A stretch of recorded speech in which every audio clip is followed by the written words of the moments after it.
nous continuons notre investigation concernant l'esprit de l'égalité dans les révolutions françaises et américaines. J'ai expliqué dans les premières séances que cet esprit de l'égalité devait être compris sur le mode d'une relation égalitaire, beaucoup plus que d'une répartition ou d'une distribution. Et que cette représentation de l'égalité s'organisait autour de trois figures: la figure du monde des semblables, la figure de la société des individus indépendants et la figure de la communauté des citoyens.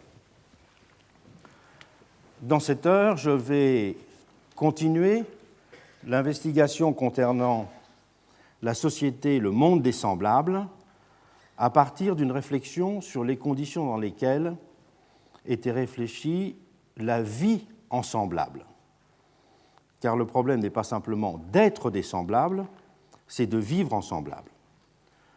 On sait que c'est Tocqueville qui a rendu célèbre la notion d'égalité des conditions, qui est au cœur de cette réflexion sur la similarité. Mais Tocqueville n'a pas forgé cette notion d'égalité des conditions. On la trouve d'abord formulée assez fréquemment pendant la Révolution même. Au début du XIXe siècle, le terme est fréquent chez les libéraux de la Restauration. Un Guizot parle ainsi de communauté de conditions pour qualifier la société moderne. Et un socialiste comme Pierre Leroux emploie aussi le terme d'égalité des conditions, indépendamment de l'auteur de la démocratie en Amérique et même avant lui. Mais cette notion, cette formule d'égalité des conditions, elle était surtout depuis longtemps utilisée négativement pour désigner un monde social anarchique. Dans son traité des ordres et des simples dignités, Charles Loiseau, qui est un des plus grands juristes français du XVIIe siècle, écrivait ainsi en introduction que nous ne pourrions jamais vivre en égalité de conditions. Seul un système hiérarchique pouvant, à ses yeux, maintenir une organisation stable.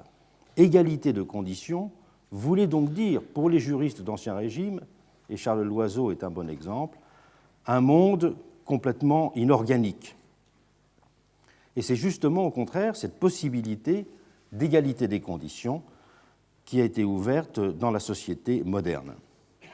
Mais comment définir plus précisément cette société de semblables dont elle est l'expression? Tocqueville note que la notion générale du semblable est obscure.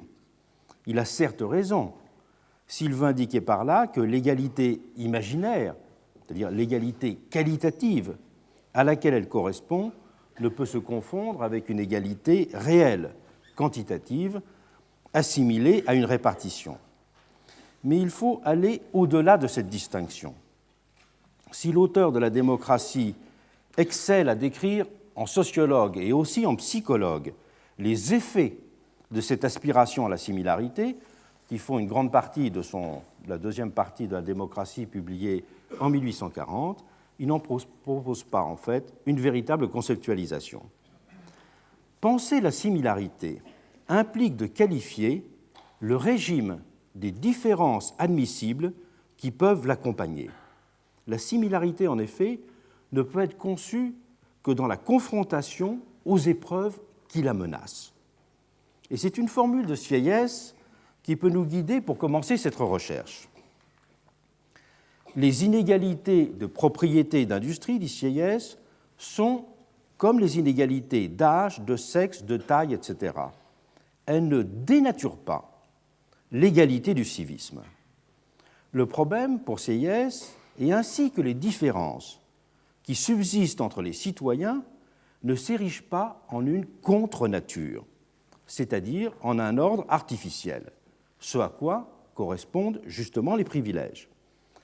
Dans ce cas, les distinctions deviendraient en effet des qualités essentielles, pour reprendre les mots que nous avons croisés récemment de Buffon.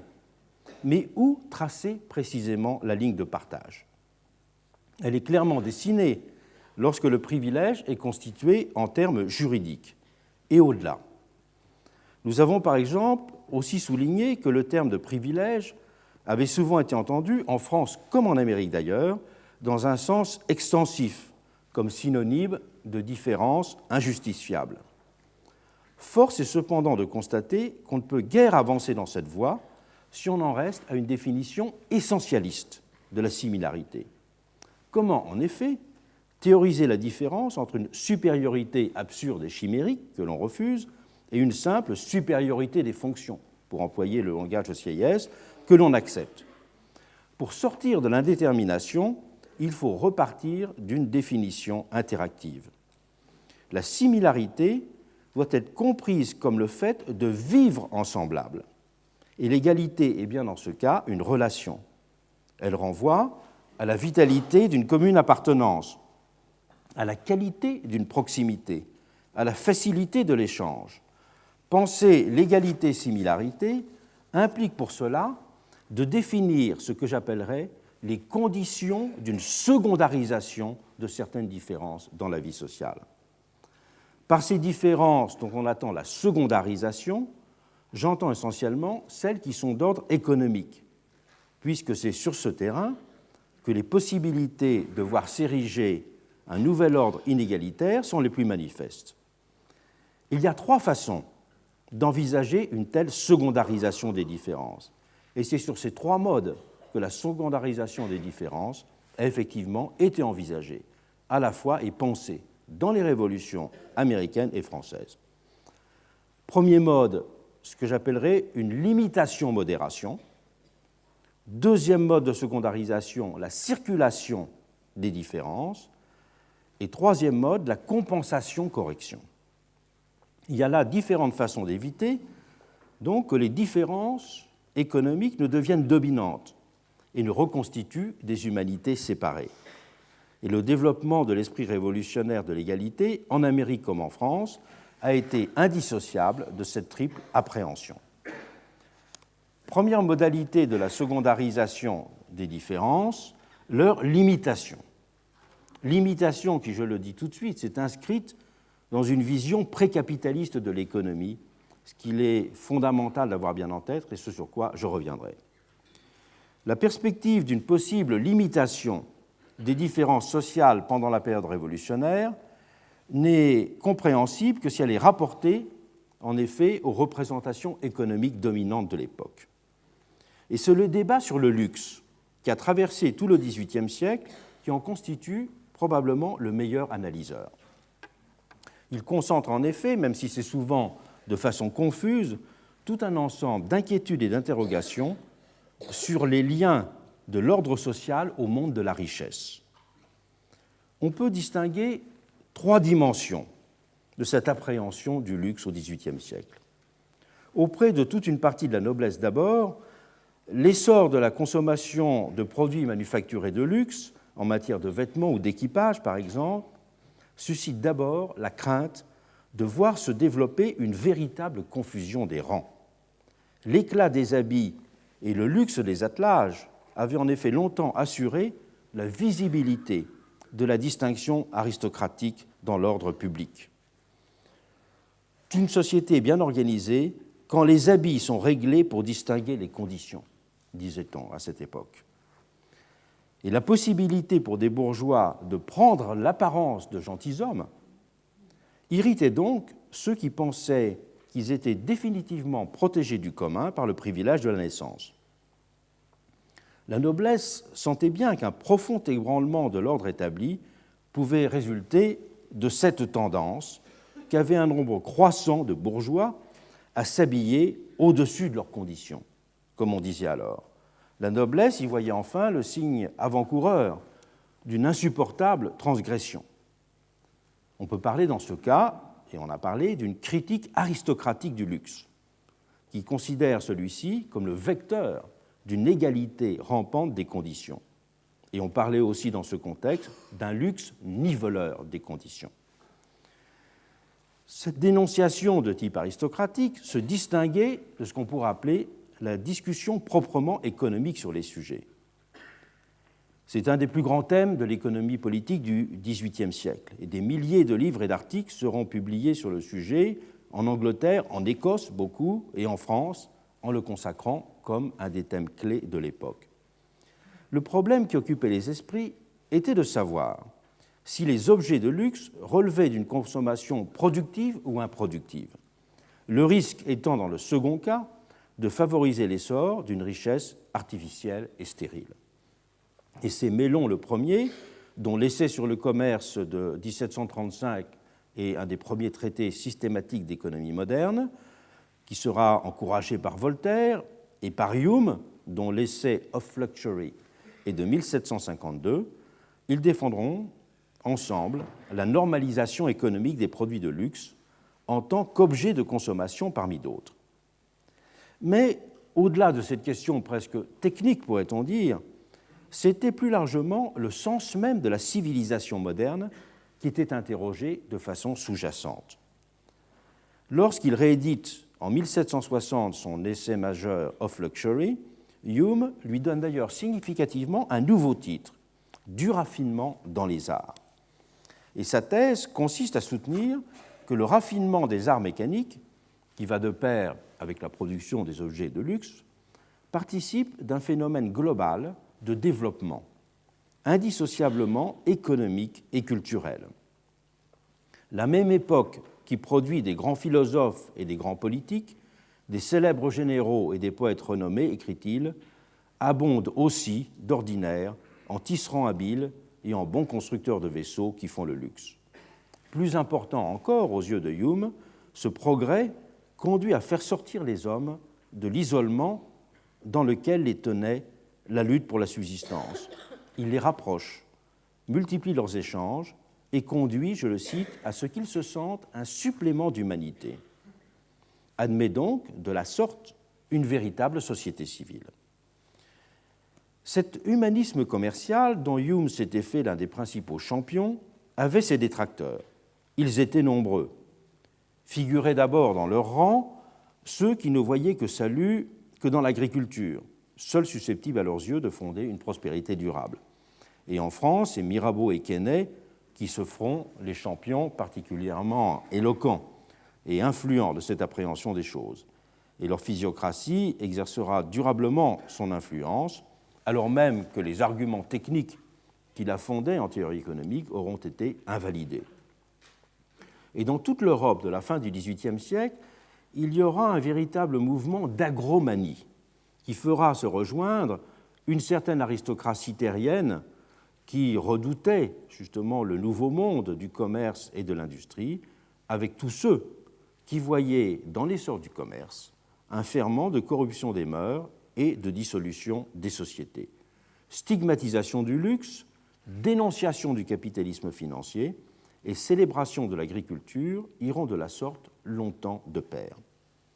Mais plus profondément encore que ces deux types de critiques du luxe, une critique ou une appréhension de type économique, une appréhension sociologique à travers la critique aristocratique, le long débat sur le luxe a révélé la forte influence rémanente en Europe d'idées politiques et morales issues de l'ancien humanisme civique, dont le jansénisme avait constitué culturellement un vecteur indirect. Elle jetait la suspicion sur tout ce qui était susceptible d'altérer les vertus individuelles et politiques. Et la frugalité et la mesure étaient considérées dans ce cadre comme des valeurs essentielles pour que les individus arrivent à maîtriser leurs passions et pour que la société reste bien ordonnée. Et depuis le XVIIIe siècle, de nombreux écrivains réclamaient dans cet esprit la mise en œuvre de ce qu'on appelait les lois somptuaires, c'est-à-dire des formes d'impôts supposées limiter l'asservissement des hommes aux richesses, en taxant les produits de luxe notamment. Et même un Adam Smith participait de cette vision. Il y a chez lui toujours une apologie, même ouverte, de la frugalité, qui avoisinait avec la célébration des vertus de la division du travail et de l'accroissement des échanges. Le père fondateur de l'économie politique n'était en aucune façon un chantre de ce que nous appellerions aujourd'hui la société de consommation. L'estomac du riche, avait-il écrit de façon fameuse, n'est pas en proportion avec ses désirs, il ne contient pas plus que celui du villageois grossier. On peut dire qu'Adam Smith restait en ce sens toujours pénétré de l'esprit du républicanisme civique. Chez lui, l'économie n'avait pas perverti la société. On peut le juger sur ce point naïf avec nos regards d'aujourd'hui, mais on saurait douter que c'était sa conviction profonde. D'ailleurs, dans un des tout premiers textes qu'écrit Adam Smith, qui est un texte consacré à discuter le discours sur l'origine de l'inégalité de Rousseau, il célèbre le véritable esprit républicain de Rousseau, reprochant simplement à Rousseau d'avoir peut-être poussé un peu trop loin cet esprit républicain. Mais il ne nie pas la nécessité de cet esprit républicain. Et c'est avec ces éléments en tête qu'il faut appréhender l'importance d'une dénonciation que l'on a justement qualifiée de patriotique du luxe au XVIIIe siècle. Cette dénonciation patriotique du luxe allait de pair avec la vision d'une société bannissant de trop grandes inégalités et faisant en sorte que les intérêts particuliers ne cannibalisent pas toute l'énergie collective. La dissertation sur le vieux mot de patrie de l'abbé Coyer de 1755 traduit parfaitement sur ce point un état d'esprit alors très répandu.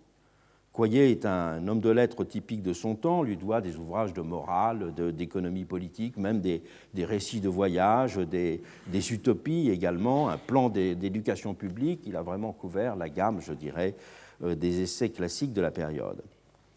La patrie, écrit Coyer, est une mère qui chérit tous ses enfants, qui ne les distingue qu'autant qu'ils se distinguent eux-mêmes, qui veut bien qu'il y ait de l'opulence et de la médiocrité, mais point de pauvres, qu'il y ait des grands et des petits, mais personne d'opprimé, qui, même dans ce partage inégal, conserve une sorte d'égalité en ouvrant à tous le chemin des premières places.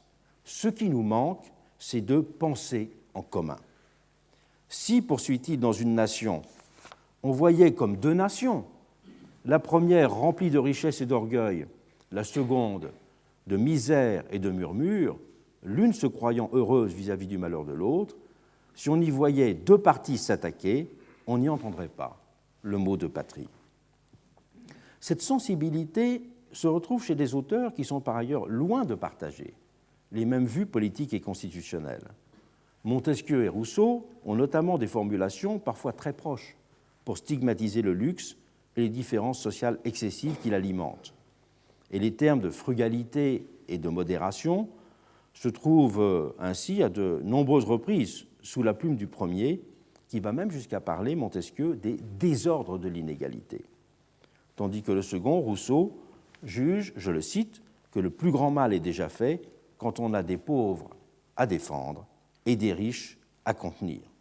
Et l'auteur du contrat social parle lui aussi de modération nécessaire de l'appétit des richesses, de médiocrité souhaitable des situations dans une république et, j'y reviendrai, d'équilibre des différences. C'est un idéal de mesure qui s'exprime ainsi chez ces différents auteurs. Le but n'est pas de valoriser en soi une quelconque forme d'égalitarisme économique. Il est surtout de maintenir la possibilité d'une communauté politique.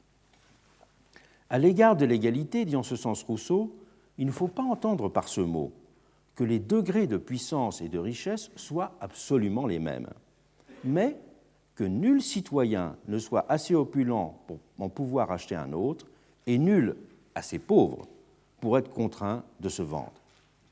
Même un esprit beaucoup plus radical, comme Méliès, appréhende les choses de cette façon. Si la vision d'une souhaitable communauté des biens a fait de Méliès, avec Morelli, le grand précurseur de Babeuf, il est resté guidé par un idéal de mesure et d'équilibre dans l'ordre de la distribution économique. Méliès admet même qu'une communauté d'hommes ne peut se maintenir sans qu'il y ait quelques dépendances et quelques subordinations entre eux. C'est une concession sous sa plume importante. Mais c'est pour ajouter aussitôt, il faut que cette dépendance et que cette subordination des uns aux autres soient justes et bien proportionnées. C'est-à-dire qu'il ne faut pas qu'elle aille jusqu'à trop élever les uns et à trop abaisser les autres, ni à trop donner aux uns et à ne rien laisser aux autres. Ce dont il faut se garder, c'est d'une disproportion manifestement injuste et odieuse. Donc c'est un vocabulaire de l'équilibre, c'est un vocabulaire de la proportion qui est employé pour parler des distinctions économiques et non pas un vocabulaire de l'arithmétique. Il faut bien avoir en tête cet arrière-fond pour comprendre l'esprit d'égalité pendant la Révolution française. La majorité des constituants en seront imprégnés de cette culture civique qui résonnait en termes d'équilibre des différences et de modération des inégalités. Culture qui faisait aisément consensus parce qu'elle s'était forgée dans un monde que l'on pourrait dire précapitaliste, qui n'avait pas encore été soumis à l'épreuve de la perturbation sociale radicale que va engendrer la révolution industrielle. Il est alors beaucoup plus facile d'imaginer une économie supportable des distinctions de fortune lorsque ces dernières, pour reprendre l'expression de Sieyès, ne dénaturent pas l'égalité du civisme, car elles ne se cristallisent pas vraiment dans des mondes séparés. Cette secondarisation de la question des inégalités économiques tient ainsi au fait que les différences de situation qu'elles pouvaient traduire n'étaient pas a priori assimilées à des écarts de conditions, des différences de situation, mais pas des écarts de conditions. C'est ce qui explique que la perspective d'une égalité redistributive a été aussi peu présente pendant la Révolution française. En 1791, un Fauché a été très isolé lorsqu'il a proposé devant un public pourtant progressiste, entre guillemets, la Confédération des Amis de la Vérité, de redistribuer les propriétés. Et le compte-rendu de la réunion publique dans laquelle il avait fait cette proposition, qui est relatée par la bouche de fer, indique même qu'il fut sifflé pendant une longue demi-heure pour avoir proposé cette idée, dans un public, je le répète, pourtant choisi. Et bien d'autres projets de nivellement des fortunes ont certes été formulés. En 1993, l'idée de loi agraire, par exemple, va ressurgir régulièrement. Et l'adoption de la législation du maximum a aussi entraîné dans son sillage l'élaboration de propositions égalitaristes redistributives radicales. Mais même en ces moments, la perspective générale est restée celle d'une différenciation raisonnable des fortunes, accompagnée de la possibilité pour tous d'accéder à une forme de propriété. Si le fameux Manifeste des égaux, rédigé au crépuscule de la Révolution par Sylvain Maréchal, le compagnon de Babeuf, sera considéré au XIXe siècle, lorsqu'il sera publié par Buonarroti en 1828, comme le texte fondateur du socialisme moderne, ce qu'il contenait n'a recueilli alors aucun écho. Et l'état d'esprit, il faut le souligner, n'est alors guère différent outre-Atlantique. Dans les années 70 et 80, 1770 et 1780, la critique du luxe y est aussi formulée dans les mêmes termes qu'en Europe.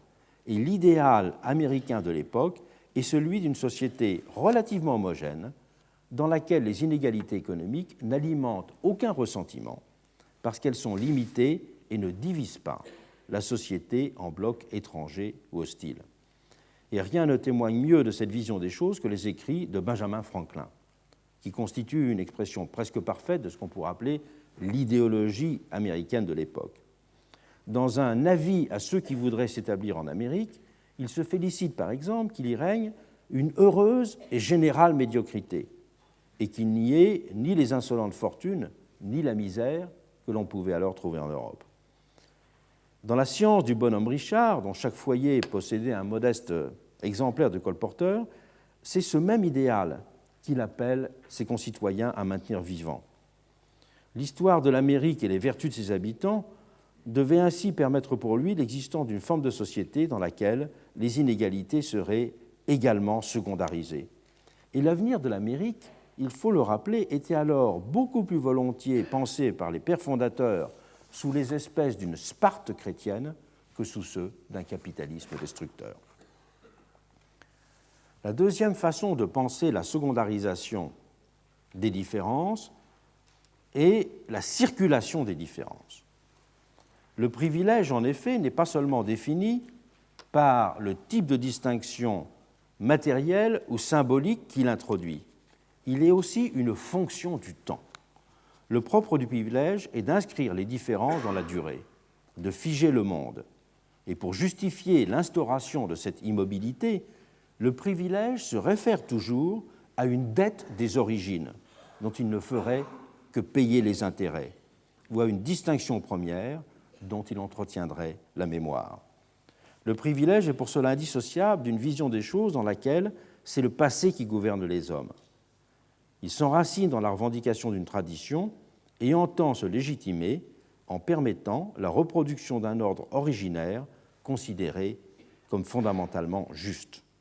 Et c'est donc par son caractère de permanence que le privilège institue une insupportable contre-nature.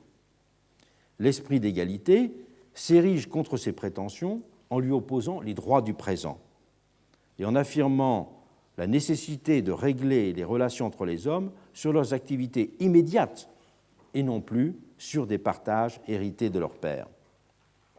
L'égalité des conditions est comprise de cette façon comme une nécessaire mobilité des conditions. Je rappelle d'ailleurs que lorsque Tocqueville était amené à définir l'envers de l'égalité des conditions, il disait l'inégalité permanente des conditions. C'est-à-dire que l'envers de l'égalité des conditions, ce n'est pas simplement l'inégalité des conditions, c'est l'inégalité permanente des conditions. Et l'économie politique du XVIIIe a accompagné sur ce point la révolution des esprits en définissant l'économie moderne à partir de ce critère de circulation. L'économie commerçante s'est liée à la vision d'un incessant mouvement de marchandises qui entraînait dans son sillon celui des hommes. Et l'économie de marché était comprise de la sorte comme le moteur d'une destruction de la société d'ordre, comme sapant les fondements même des vieilles distinctions de rang. On peut dire que le père fondateur de l'économie politique écossaise, si on considère que le père fondateur de l'économie morale, c'est Mandeville et la fable des abeilles, c'est John Millard. Et l'ouvrage maître de John Millard, qui a beaucoup inspiré Adam Smith, mais comme il a été publié 7 ans avant La richesse des nations, il a été un peu éclipsé par La richesse des nations, publié en 1776. Son livre, c'est Observations concernant la distinction des rangs dans la société. Le premier grand traité d'économie politique écossais, c'est une réflexion sur le lien entre l'économie et la distinction des rangs. Et ce que souligne ce précurseur d'Adam Smith, c'est que le fait même de l'économie moderne produit une forme de fluctuation dans les propriétés, que l'économie moderne est destructrice de ce qui faisait le pouvoir de la noblesse, à savoir l'attachement à ce qui était le plus fixe, la terre. Et nous discuterons plus loin le caractère utopique qu'avait cette appréhension de l'économie de marché. Mais on ne peut douter du caractère révolutionnaire qu'avait alors cette description, qu'elle permettant de comprendre comment l'argent a pu être appréhendé à un moment en Amérique, puisqu'en Europe, il est vrai, c'est une formule américaine, comme le grand niveleur. Avant que son accumulation ne finisse par le constituer en une nouvelle féodalité, il en est fait bien eu une puissante fonction de bouleversement des anciennes hiérarchies. L'effet égalisateur de la circulation des différences a également procédé de façon plus durable d'un ressort psychologique. Si l'individu s'affirme comme une liberté, la plénitude de son existence s'identifie en effet à une capacité de se projeter dans le temps, de ne plus être assigné à une place, enfermé dans un état donné. C'est en ce sens qu'il faut comprendre le terme d'égalité imaginaire. Il ne correspond pas tant à la formation d'une représentation quelconque, à l'évocation d'un état spécifique à venir, qu'au fait de considérer comme ouverte pour soi la possibilité d'un changement de situation. C'est l'idée de possibilité dans son indétermination même qui est essentielle. Rousseau note à ce propos, je le cite, c'est la nouvelle Héloïse, « Tous les États sont presque indifférents par eux-mêmes pourvu qu'on puisse et qu'on veuille en sortir quelquefois. » Un monde de semblables se définit dans ce cadre comme celui dans lequel chacun peut se projeter dans la condition des autres, que ce soit sur le mode avantageux d'une amélioration de son sort ou sur le mode pessimiste d'une crainte de se retrouver dans une situation dégradée. Se forme sur ce mode de l'égalité imaginaire un équilibre psychologique entre l'envie et la compassion qui établit la similarité comme un rapprochement psychologique d'autrui, une capacité légitime ou réaliste à s'assimiler à son histoire, à se l'approprier. Et la proximité, pourrait-on dire, n'est pas dans ce cas une donnée de situation, mais une variable de projection. Sieyès a parlé de façon frappante d'égalité d'espérance. C'est la première formulation, pourrait-on dire, de l'égalité des chances. On la trouve, la notion d'égalité d'espérance, pour traduire cette construction par la temporalité de ce qui est perçu comme une relation égalitaire. Et c'est donc la perpétuité sous toutes ses formes qui menace l'égalité autant que les monopoles et les privilèges. Tel est un des leitmotifs des révolutionnaires américains et français. La Constitution de Caroline du Nord note en 1776 que les perpétuités, les modèles et les monopoles sont contraires au génie de l'État et ne doivent en aucune façon être permis. Et la centralité qu'a eue des deux côtés de l'Atlantique la discussion sur le droit des successions s'explique de cette façon. Le premier à avoir écrit de façon très éloquente sur le droit des successions en Amérique, c'est bien sûr Jefferson, dans ses notes sur l'État de Virginie. Et la législation du droit des successions dans l'État de Virginie présentera tout un certain nombre de particularités. L'idée de Jefferson étant, pour reprendre sa fameuse formule selon laquelle la terre appartenait aux vivants, de ne pas faire de l'héritage une variable destructrice de la possibilité pour chaque génération de se reconstruire. Et la question du droit des successions a également été vivement débattue pendant la Révolution française. Elle a d'abord été liée à la mise en place de règles uniformes là où régnait un maquis de dispositions coutumières différentes. Et le travail d'uniformisation était particulièrement sensible dans ce domaine, tant il touchait à la vie intime des familles, à des habitudes séculaires. Et c'était le fonctionnement général de la société qui était en jeu, pas seulement la situation d'une minorité, celle de la noblesse. Nobles et roturiers étaient en effet également concernés dans la plupart des cas, lorsque les coutumes admettaient par exemple le droit d'aînesse, accordaient des préférences aux héritiers mâles par rapport aux héritiers femmes, ou définissaient des régimes particuliers selon les différentes catégories de biens ou selon leurs conditions d'acquisition. Il était très fréquent dans le droit coutumier de distinguer les acquets et les propres de succession, ou de distinguer les propres paternels et les propres maternels. Il y avait des droits distincts pour les biens selon leurs conditions d'acquisition. Et les spécificités juridiques qui concernaient les biens appartenant aux familles nobles étaient peu nombreuses, d'où le silence très général des cahiers de doléances sur cette question des successions. Mais l'Assemblée constituante se devait d'intervenir dans un domaine où, bien sûr, la question de l'égalité se posait à l'intersection de la vie de famille et de la vie de la société. Et un décret de 1791, le premier sur le sujet, a proposé un principe d'égalité absolue entre les héritiers dans les partages ab intestat, c'est-à-dire les partages dans lesquels il n'y a pas eu de testament. La disposition avait été adoptée, mais ça n'avait pourtant pas été sans difficulté. Pour la faire adopter, il avait en effet fallu souligner l'effet mécanique de morcellement des propriétés, et notamment des propriétés foncières de la noblesse, qui en résulterait. Mais il y avait eu de très nombreuses résistances au sein de l'Assemblée constituante. Et un des éléments qui avait été le plus discuté à la constituante est celui du régime des donations et de la liberté de tester. Il y a d'ailleurs une section concernée du projet qui avait effet et limite des dispositions de l'homme. La question, en effet, était de savoir si les volontés individuelles pouvaient l'emporter sur les conventions sociales en matière d'égalité.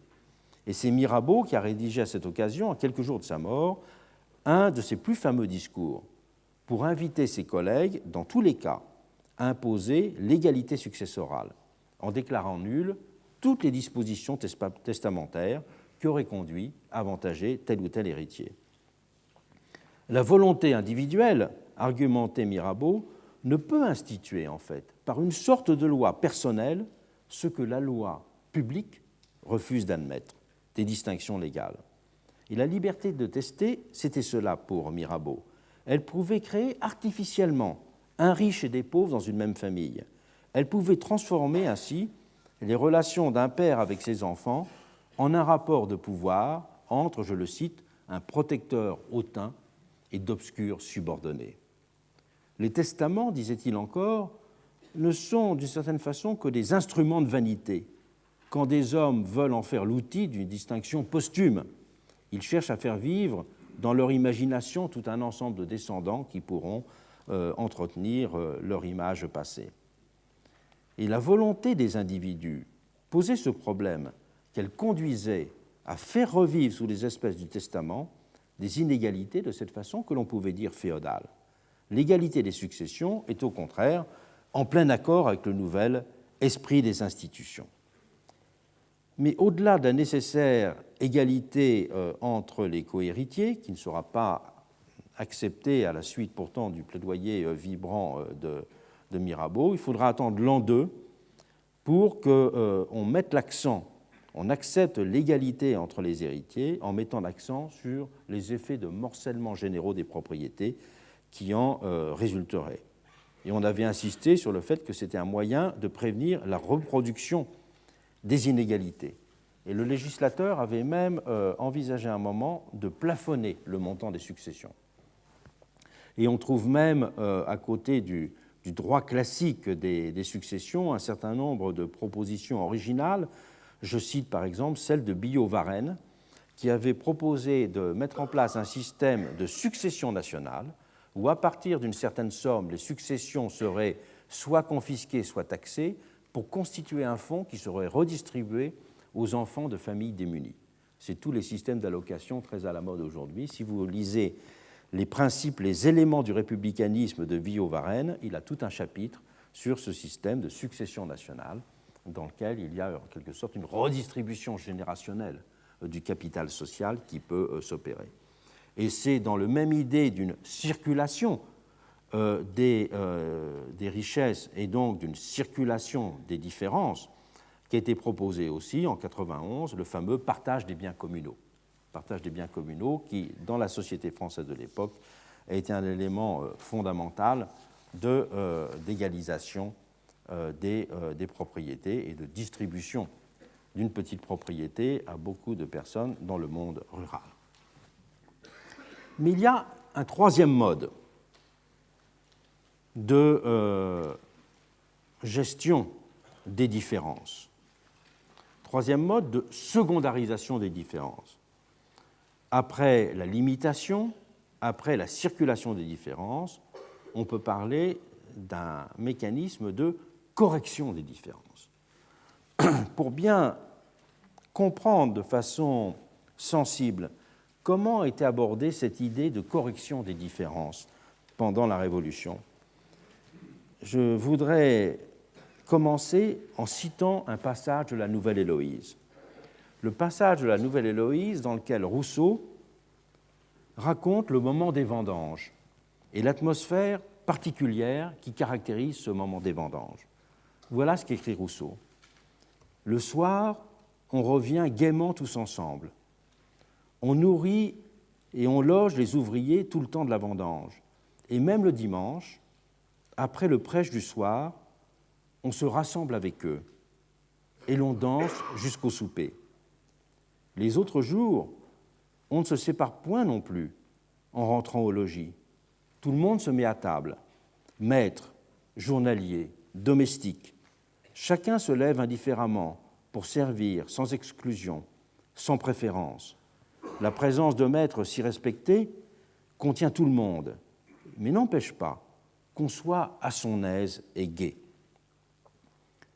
Pendant quelques jours, quelques semaines au maximum, le vigneron et les vendangeurs forment ainsi une société particulière. Alors que la ville ou le bourg les tiennent à l'écart, chacun vivant dans son univers propre, engoncé dans ses habitudes, vivant selon son état, le temps des vendanges suspend la coupure qui les sépare ordinairement.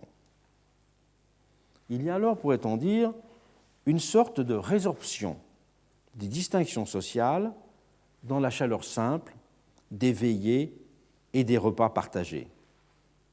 Pour qualifier cette situation, dans la Nouvelle Héloïse, Rousseau évoque les Saturnales, ces fêtes romaines au cours desquelles maîtres et esclaves se retrouvaient dans les réjouissances sur un pied de complète égalité et parfois de complète licence. Mais les situations ne sont pourtant pas vraiment comparables. Les Saturnales, en effet, comme toutes les fêtes d'inversion, fonctionnent comme des soupapes de sécurité de sociétés fortement hiérarchiques. Elles contribuent à entretenir la dépendance et la soumission en manipulant d'une certaine façon l'imagination des dominés.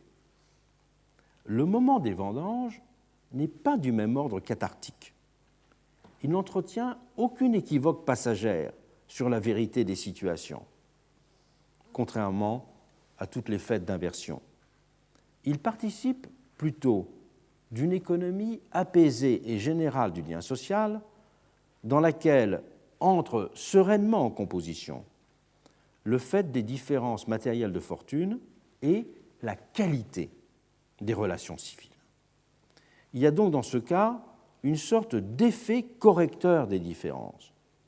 La qualité des relations civiles corrige les différences de quantité, pourrait-on dire, de différences de fortune. Et cette métaphore des vendanges permet de comprendre comment l'esprit de l'égalité peut s'accommoder de certaines formes d'inégalité économique. Au-delà d'une simple balance de l'inégalité des situations par une stricte égalité des droits, c'est sur le terrain de la civilité que se joue en fait aussi le sentiment égalitaire. Et Rabot-Saint-Étienne a très bien décrit le fonctionnement de ce qu'on peut appeler une économie de l'égalité, en montrant comment une forme d'égalité morale pouvait réduire la perception de l'inégalité matérielle. Considérant cette égalité morale comme la plus sûre, la plus vraie et la plus durable, je le cite, il précise pour la qualifier « J'entends par égalité morale cet état d'une société où tous les hommes vivant en frères, l'inégalité des fortunes et des conditions disparaît devant le sentiment de fraternité et de concorde qui domine sur tout et qui couvre tout. Dans une démocratie, l'égalité morale doit donc pour lui servir de correctif à l'inégalité économique. Elle conduit du moins à en tempérer la perception. Et c'est d'autant plus nécessaire aux yeux de Rabot-Saint-Étienne, qui est une grande figure de la Constituante, que jamais, dit-il, vous ne pourrez faire qu'il n'y ait de l'inégalité dans les richesses. Pour lui, une politique de l'égalité se confond donc avec une nécessaire promotion de cette égalité des affections, comme il l'appelle, qui n'est autre chose que le sentiment de fraternité. Donnant comme modèle à cette perspective les Quakers, il qualifie dans les termes suivants le sens de l'égalité qui règne dans ces communautés Quakers. Il avait lu le très long article sur les Quakers qu'il y avait dans l'article sur l'Amérique de l'encyclopédie économique et diplomatique de Desmeuniers. Il note « Ils vivent en frères, et cependant les fortunes sont inégales entre eux, mais l'orgueil du riche, la vanité insultante y sont absolument inconnus. Ils ont saisi le véritable esprit de société qui est la fraternité, de manière que l'homme peu riche vit dans la société de l'homme fortuné. C'est donc vivre dans la même société, ne pas être séparé. Tel est bien, aux yeux de Rabot-Saint-Étienne, le sens de l'égalité morale, qui corrige sur le mode d'une proximité la propension qu'ont les distinctions économiques à engendrer mécaniquement des mondes sociaux séparés. Cette comparaison, cette image, cette métaphore des Quakers, avait été ensuite reprise par tous les adversaires de la Révolution, dont Necker, qui dira par exemple l'idéal de la Révolution, c'était de faire de la France une société de Quakers politiques. C'est une expression que l'on trouve dans ses réflexions philosophiques sur l'égalité. Et l'idée de fraternité tire de cette vision sa centralité pendant la Révolution française.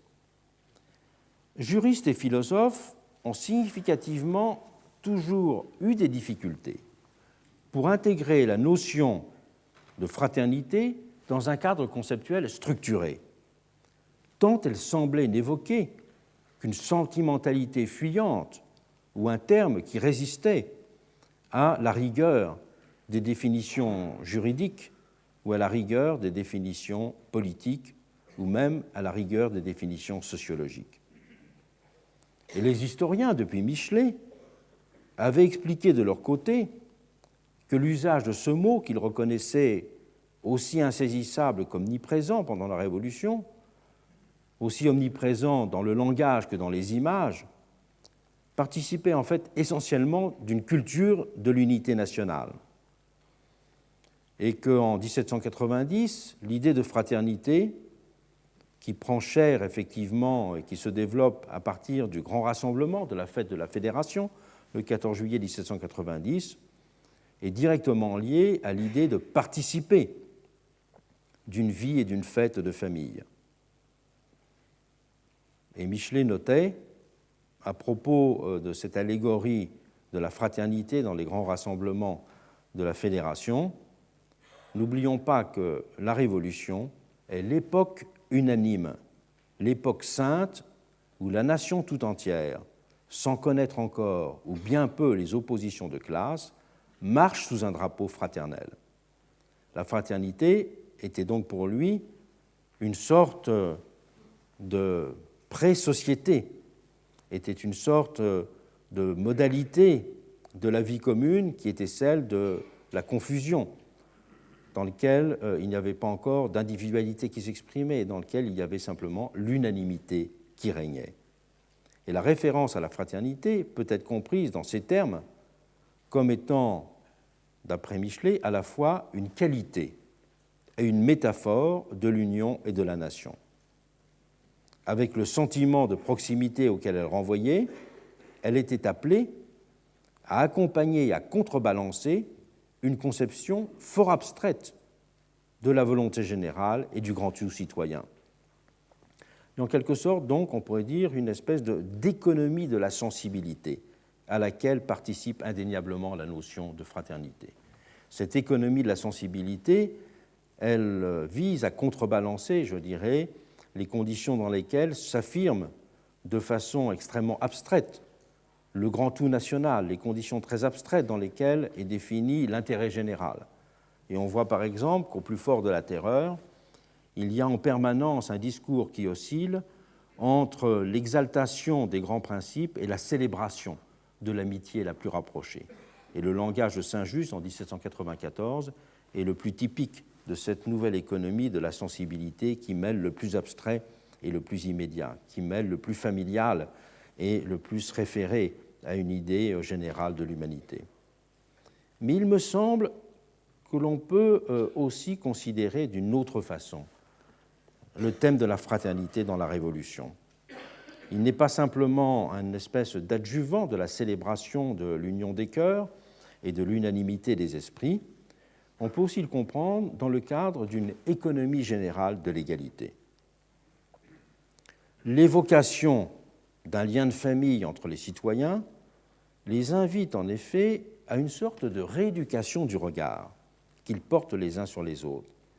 Elle les incite à se considérer en tant que semblables, en faisant abstraction de ce qui peut les éloigner, les diviser ou les différencier. Cette référence propose de corriger, par la chaleur des sentiments et des formes d'affection, les distances proprement fonctionnelles de la vie. La fraternité, d'une certaine façon, refuse l'enfermement de l'individu dans ses conditions concrètes d'existence. Elle suggère la possibilité d'une relation sociale qui devienne affranchie des apparences. Les inégalités matérielles, elles peuvent encore trouver une forme de correction dans la qualité d'un lien social plus neutre et plus quotidien, celui de la simple civilité.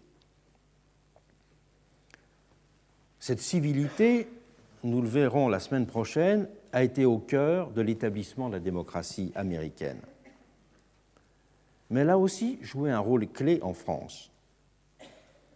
En France, la révolution de la civilité a été une des composantes majeures du nouvel esprit de l'égalité. Et la date du 19 juin 1790 n'évoque généralement rien pour la plupart des Français d'aujourd'hui, alors que Nuit du 4 août a fini par devenir un substantif pour désigner la remise en cause radicale d'une situation donnée.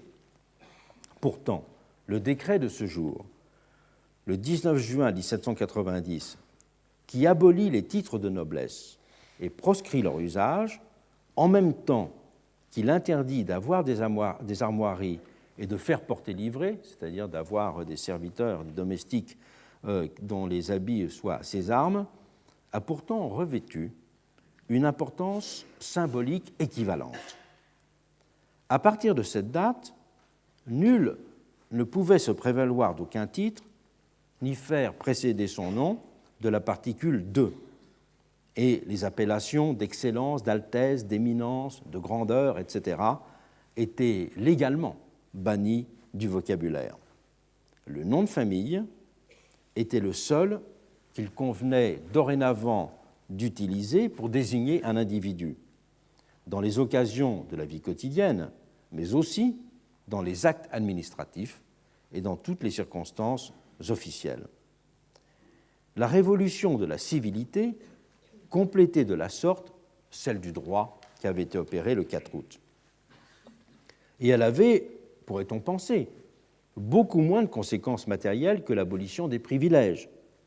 Il suffisait pratiquement, pour se conformer à la loi, d'effacer les armoiries qui se trouvaient au fronton du porche d'un hôtel, d'enlever des armoiries qui étaient sur la grille d'entrée du parc d'un château et de ne plus faire porter d'uniforme à ses domestiques. À ces conditions-là, on était en accord avec la loi. C'était bien peu de choses. Et bien que voté à un moment où le processus révolutionnaire était déjà fort avancé, le texte n'en a pas moins soulevé un torrent d'indignation qui a contrasté singulièrement avec l'élan d'unanimité qui avait marqué l'adoption des mesures du 4 août. 138 députés nobles, soit plus de la moitié de ceux qui restaient encore membres de l'Assemblée constituante, ont en effet signé et publié une protestation solennelle contre le décret, alors qu'il n'y avait pas eu une seule protestation à la nuit du 4 août. La raison de cette différence, elle s'appréhende aisément. Le 4 août ne bouleversait que des intérêts, alors que le 19 juin visait le cœur de la réalité aristocratique. C'était l'identité même de la noblesse, c'est-à-dire la représentation qu'elle se faisait de sa distinction sociale, qui était atteinte en plein cœur. Et les protestataires ne manquent d'ailleurs pas de rappeler qu'ils n'ont pas hésité à faire des sacrifices énormes le 4 août 1789, et reconnaissant sans difficulté que ces sacrifices étaient la juste contrepartie d'un principe d'égalité de tous en droit.